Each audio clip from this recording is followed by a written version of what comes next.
Hey guys, स्वागत है हमारे न्यू ब्लॉग में। तो आई होप आप सभी लोग अच्छे होंगे। तो ये है राम बाबू कॉमेडी गोंडा और ये हमारे रौनक भैया और ये देखिए सभी लोग जा रहे हैं और काफ़ी भीड़ जाम लगा हुआ है। तो आपको दिखा दें, हमारे राम बाबू भैया आज सब्जी बेच रहे हैं। देखिए भैया, एक बार भाव बताइए। भाव अरे उसमें बोलिए जो बोलने वाला है।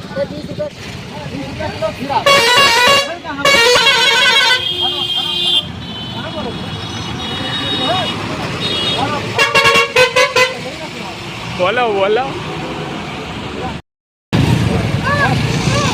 टमाटर 10 रुपये किलो, टमाटर 10 रुपये किलो, 20 रुपये किलो। आ जाओ होलसेल होलसेल।